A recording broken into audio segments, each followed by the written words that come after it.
All right, so we are looking at the book of Revelation, and so we have gone through our goals, why we're doing this, a quick overview of the book, and last week we looked at apocalyptic literature, that's the genre that we're looking at, and then the approaches. And I just want to take 2 minutes to go over this again, because this is sort of one of those foundational things that if there are three areas minimally where you have to make some sort of assumptions about what the book is, how it's written, to what are the main things about it. And depending on how you decide or assume, you're going to come to very different conclusions. So one of those is the book of Revelation supposed to be taken literally or symbolically? And really the answer is to take it literally is beyond reasonable. Everybody takes it to symbolically. To what extent? So for instance, in chapter 11, John is told to measure the temple of God, and that, but he says in verse 2, don't measure the court outside the temple. Leave that out. Well, why would you measure something but not another? And that's important, why he measures one thing but doesn't measure another thing. And then that courtyard that wasn't measured was given over to the nations, and they'll be trampled for 42 months. You're like, okay, so this all seems like I could take this literally, like he literally measured the temple, and literally the courtyard was trampled and destroyed for 42 months, and that there was these two witnesses, and they'll prophesy for the same amount of time, 1,260 days. Those are equivalent with 42 months. But then it gets into other things like, wait, he doesn't actually say they're people. He says that they're olive trees and two lampstands, which comes from Zechariah, and that fire pours out of their mouth. And like when they talk, they can turn streams into blood. And like, okay, well, maybe some of those things could be taken literally, but is fire literally going to pour out of their mouth? I doubt it. So almost everybody takes that symbolically to mean something. So it's really not an issue of literal versus symbolism. It's to what extent do you take them? And because this is apocalyptic literature, I think it's safe to say a large majority of this is symbolic. And we'll talk about that a little bit later. The next thing is, and there's a continuum, how much is literal versus how much is symbolic. Then there's the issue of recapitulation versus sequential. And we said last time that the idea of sequential events is that the events in Revelation happen in the order in which they're described in the book. So chapter 3 happens, then chapter 4 happens, in a timeline it happens in that order. Very few people hold to this strictly. In fact, I don't know anybody who holds to this strictly. Rather, there's some sort of recapitulation or iteration where John is retelling the same story multiple times from multiple different vantage points. So almost everyone says the end of chapter 6 is describing the end of the world. And so when you start chapter 7 and 8, he's starting over and retelling the story. And almost everybody believes that. So it's really a continuum of how much recapitulation is there? How much retelling of the same story is there? And when he does retell the same story, is it exactly the same story, or is he describing similar events but at a different time? And so that is what recapitulation is. And again, that's a continuum. And then is this talking about past events? And that would be what a preterist would believe, or a partial preterist. Is he talking about future events, and that's what a futurist would believe, or is he talking about something else, which would be either idealist or historicist? I'm not going to go into the details of that. We talked about it last week. If you want more information on those particular things, I would suggest a few different resources. One would be Ray Summers' book, Worthy is the Lamb. And this is a professor at, I think it was Southern Baptist Theological Seminary, I believe in the 1950s, Ray Summers. And he is a partial preterist. Very good read. This is the best book I've ever read on Revelation, and I read it about 15 years ago. And see all of these, I don't know if you can see from a distance, but see all those like colorful things? when I read something, I can't mark up books. I can't. So I have these little stickers where I put something was insightful. And the problem is there's one on every page. So this is called Triumph of the Lamb by Dennis E. Johnson. You'll see the quote and some of the outlines are his. He writes from an idealist standpoint. And then you could read John MacArthur's commentary on Revelation. That would be a futurist standpoint. And I don't know of any modern historicist works. Anyway, the idea is, depending on where you stand, how far you take literalism versus symbolism, recapitulation versus sequentialism, past or future, those are all variables, and as you tweak them, you can end up all over this spectrum. And we ended last time saying there are godly people who fall into all of those different areas. And so I will never, it is not our place to mock someone who holds a different view. And I would even say among the elders of this church, there's not like vast unity of how to take all of these different things, though there is a lot of unity. But I usually come at things from an idealism standpoint, which was, again, that this book is written maybe about specific events, but it is applicable, and it's about every generation of Christians and the persecutions that they're enduring and what Christ's message is to them. That's how I read the book. I just had a quick question. Yeah. Which preterists, I think by definition, are the ones that believe maybe that something has happened to fulfill a prophecy, like say the destruction of the temple in 70 AD. Yeah. Is that the same class, or is there a different description? And I don't know if you know this, like for people or for the group that was like, there might have been a fulfillment of an Old Testament, and then it was fulfilled again at the destruction of the temple, and then it's going to be another fulfillment at the end of the world. Is that also preterism? Yeah, that's why I said, like, these are big categories, and what you're describing could kind of fit into all three of those buckets: preterist, idealist, futurist, and yeah, you could hold that view. Yep. So you can simultaneously be in all these camps for different reasons. All right, so what we're going to talk about now this is page 3 of your outline, is interpretive principles, and these are from Dennis Johnson's book, Triumph of the Lamb.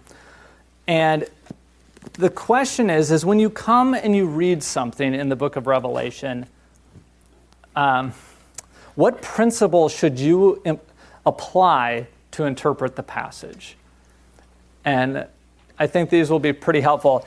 At first, they're going to seem rather strange. Like the first two, I think, need a little bit more commentary than the other ones. But when you come to a passage and you read it, what are you supposed to make of it? And he's saying, keep these principles in mind when you read those passages. One is that the book of Revelation is given to reveal. Okay, that's weird. What is that? What do you mean by that? What does revelation mean?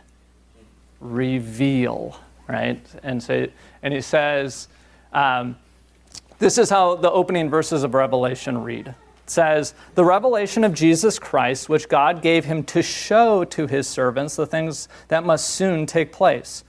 He made it known by sending his angel to his servant John, who bore witness the word of God and to the testimony of Jesus Christ, even to all that he saw. Blessed is the one who reads it aloud, the words of the prophecy. Blessed are those who hear and keep what is written in it, for the time is near. Now, there's a lot of things that are said there that we'll come back to, but I want to draw out a few things. One is, he gave the book so that you would hear it and obey it. Okay? It's not for you to speculate or think about in theory. That would, in theory, this is cool. I like thinking about weird things like Revelation. That's not the point. The point is that God is revealing something to you and you're to obey it. Do you ever think about that? And he made it known. He made it clear. He revealed it to his people. And Dennis Johnson said, our starting point when we read a passage in Revelation should be confidence that God has given this book not to confuse, terrify, or divide his people, but to give us light, to reveal the invisible forces and secrets of his invincible plan, to make sense of visible events, movements experienced by the church in this world.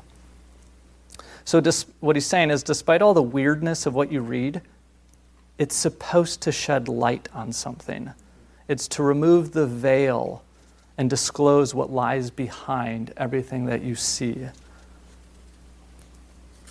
And so he says this, Revelation, which maybe you knew this, maybe not, maybe you didn't know it. The Greek word is apocalypsis. So that's where, if you hear about the apocalypse, that's literally the Greek word for revelation. The noun is a cognate to a verb that speaks of to remove the veil or a covering to disclose what lies behind. So what is he getting at? What does he mean that the principle, an interpretive principle, is that revelation is given to reveal? And he says, practically, this is what I mean. This means that the besieged believers scattered throughout the cities of Western Asia Minor, which is now Turkey, who he's writing to, could understand the core of its message with clarity, with sufficient clarity to respond to it as God desired, and to receive from it comfort, encouragement, correction that God wanted them to receive. The blessed, to be blessed in the biblical sense of the word. So what he's saying, let me try to restate this for you. He's saying this was written to people who are under attack, who need encouragement, who feel like they can't move on. If you read this book and you determine that a passage means something and it would mean nothing to the first century reader, it would have no application to them, it would mean absolutely nothing to them, like these locusts that are flying around are Apache helicopters in the Middle East, he said, you're reading it wrong, because that would not have given them encouragement. It would not have bolstered their faith of these people who are being killed for their faith. It would not have bolstered them to say, I am pressing on for the fight. I am pressing on for Christ. And so Revelation is given to reveal. Revelation is a book to be seen. And again, I think this one needs a little bit more commentary. He says, it's interesting when you read the verb he saw appears 52 times with John as its subject, and that's easy to overlook. So he saw. And again, why is that important? Why is that an interpretive principle? And he says this, one of the key themes of the book is that things are not what they seem. You need to see behind what you see, okay? You need to see beyond what you see. There's something beyond what you see that you need to see. And this is what it means to lift the veil.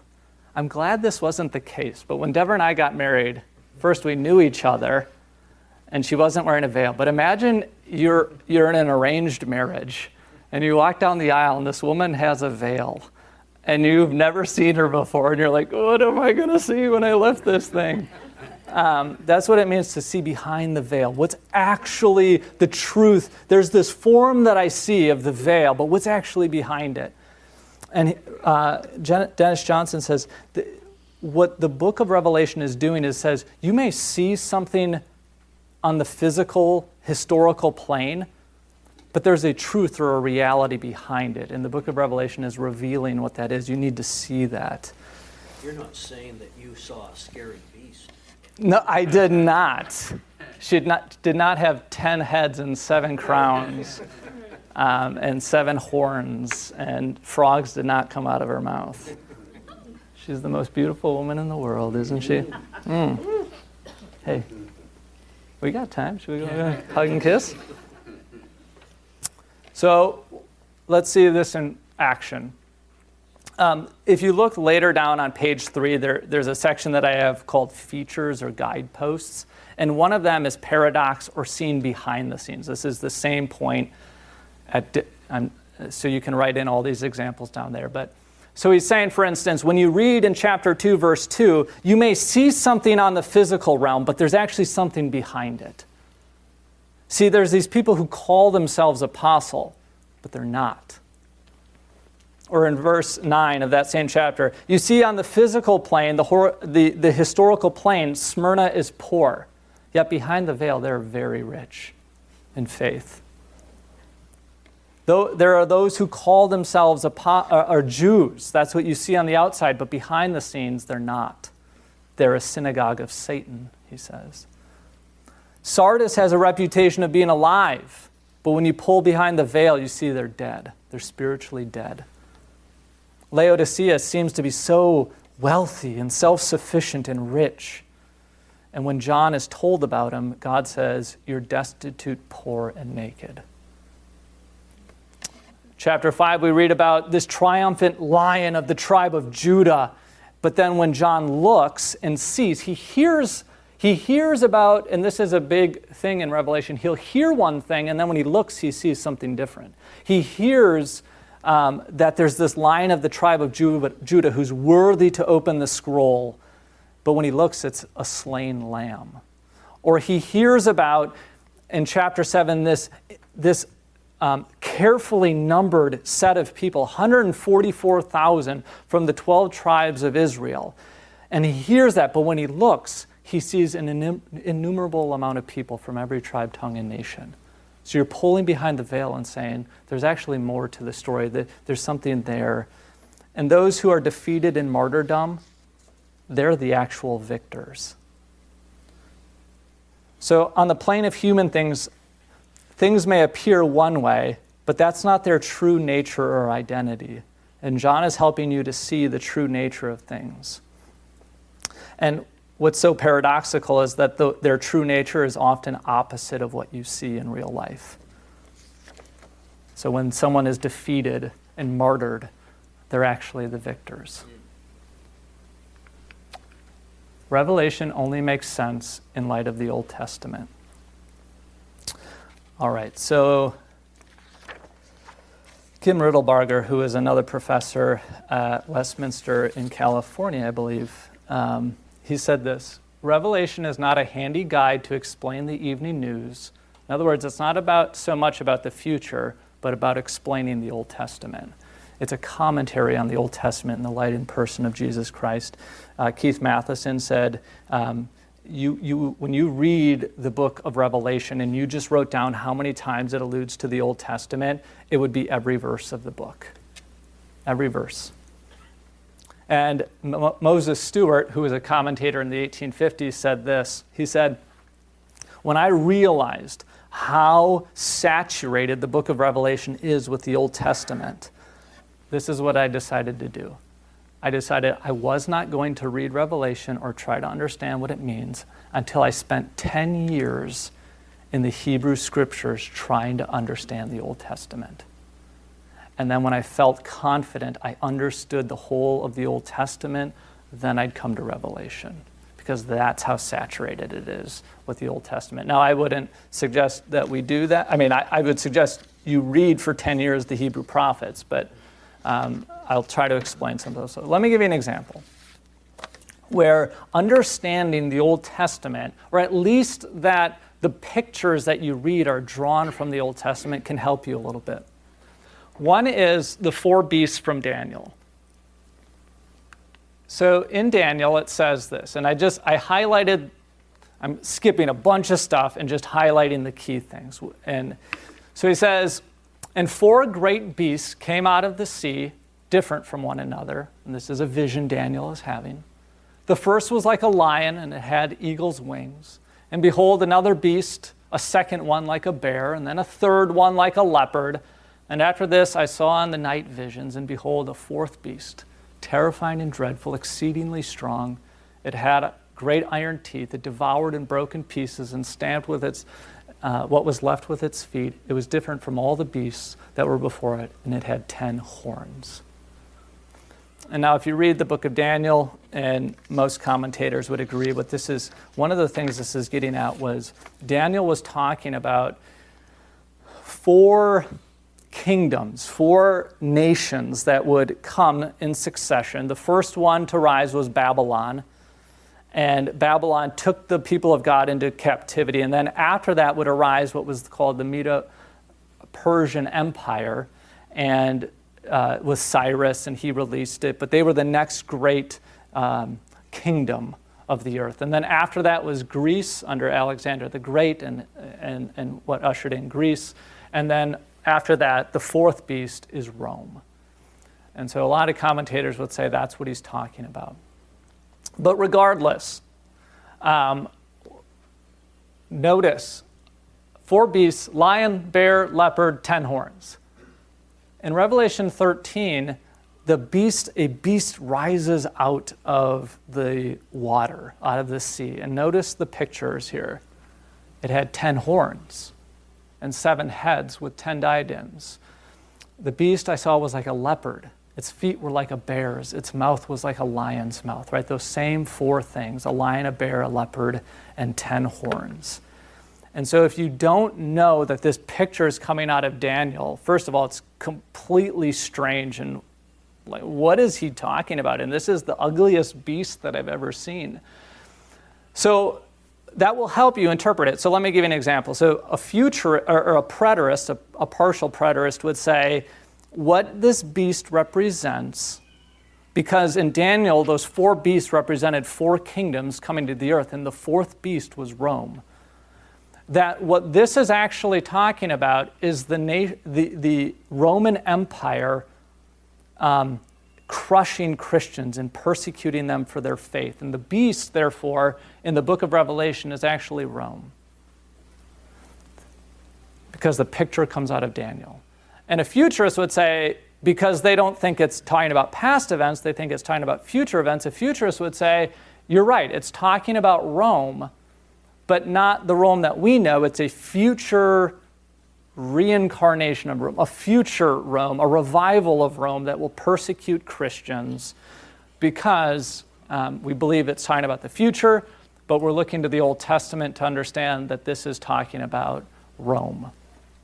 And an idealist would say, we kind of agree with you, but you're missing one point. What's different? So you have to notice what's the same between the Old Testament and what John is saying, but what's different? We saw that they're the same because they're the same 4 beasts, but what's different in Revelation? They're all one. It's not 4 different things. It's one conglomerate of all of it. And so what Dennis Johnson says, for instance, is that's what, from an idealist standpoint, you're not saying you're trying to connect. The point is not trying to connect this to a specific thing. This is a conglomerate saying what the church faces is a conglomeration of all the world forces against it.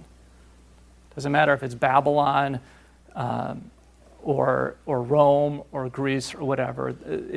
The church is always under attack by this conglomerate of the world's forces against it. So whatever your interpretation is, it has to come out of Daniel, is the point. Okay? Let me give you the other thing is, this beast seems, and whatever interpretation you take, by the way, at the end of the day, it's wrong if you miss this. Because if you come to the end of Daniel 7, you're thinking, who could possibly overcome this beast? It has these teeth of iron that crush everything in its path. Nothing survives its devastating power. And you think, who can survive? And the end of Daniel says this: as I looked, this horn, which is the 4th beast, made war with the saints and prevailed over them, until the Ancient of Days came, and judgment was given for the saints of the Most High, and time came when the saints possessed the kingdom. In other words, life looks like, the beast looks like you can never overcome it. You'll never win. It has complete power over you. But when the Ancient of Days comes, there's no fight. Did you notice there's no fight? He's just gone. And that's, when you read the book of Revelation, it's the same exact thing. That when the war between the lion of the tribe of Judah and the beast occur, there is no war. It's just a slaughter. And so the main point of Revelation is not that you think about and contemplate all the intricacies, is this future, past, whatever. The main thing is for a Christian to say, when I feel like I can't move on, that the world is going to defeat me, say Christ is always the victor. He's always the champion, always the Lion of the tribe of Judah. And he will crush his enemies. Okay, so that's one example. And we could go on and on and on and on. I'm going to give you one more as an example this morning, but every chapter is this way. Okay, you have heard about the mark of the beast, probably. So that comes out of Revelation 13. So there's a beast that comes out of the water that seems to be this governmental state power that's persecuting Christians. And then there's a second beast. And what most people believe is that he's sort of like this, what he represents is apostate religion that's kind of commingled with the state and whatever. But the main point is that he marks people with a mark on their forehead. And people make a lot of this, and then you get certain benefits and privileges if you have the mark on your hand or your forehead. And like you can't buy or sell unless you have this mark, and it calls to wisdom. Then he talks about this number 666 and what is that all about. So a lot of people just like go off the crazy rails and go on crazy train and like, I won't do this or that because that's the mark of the beast. I won't do this because it's like a chip implanted in me. And like, well, maybe that is the case. Maybe there is something nefarious of it, but the book of Revelation has nothing to do with that. That's not what it's talking about at all. And you have to understand the Old Testament to understand what it's talking about. So let me give you an example. This imagery of having something written on your forehead comes from the book of Ezekiel. And chapter 8 of Ezekiel talks about the wickedness. It's the same imagery that we read in Revelation, that there's this man who is dazzling white. It's the Son of God, Jesus Christ in the Old Testament. And he lifts up Ezekiel and says, let me show you the wickedness of Jerusalem. So he says in chapter 8, he raises him between heaven and earth and then transports him to Jerusalem to see the wickedness and the vileness that has become what is supposed to be God's holy place. And it's filled with violence and wickedness. And God is sending his judgment. And he says, then he, Jesus in the Old Testament, this angelic being, cried in my ears with a loud voice, saying, bring near the executioners of the city. And these are 7 angels who are coming to destroy the city. 6 destroy it, and you'll hear about what one does shortly. Each with his destroying weapon in his hand. And behold, 6 men came from the direction of the upper gate, which faces north, each with his weapon for slaughter in his hand. This is God's judgment coming on the city of Jerusalem. And with them was the 7th one, a man clothed in linen with a writing case at his waist. And they went and stood beside the bronze altar. So 6 people are coming, 6 angels are going to destroy the city, and there's the 7th one. You're like, well, what's he there for? It says, and the Lord said to him, pass through the city to the 7th one, through Jerusalem, and put a mark on their foreheads, but not on the wicked. Put a mark on all the godly people who are groaning over the abominations that are committed in it. And to the others he said in my hearing, pass through the city after them and strike. Your eyes shall not spare, you shall have no pity. Kill men outright, young men and maidens, little children, women, but do not touch no one on whom is the mark. And begin at my sanctuary. So they began with the elders and who were before the house. So what is the mark? Is the mark good or bad? Really good. If you don't have the mark, you're dead. The mark is for protection.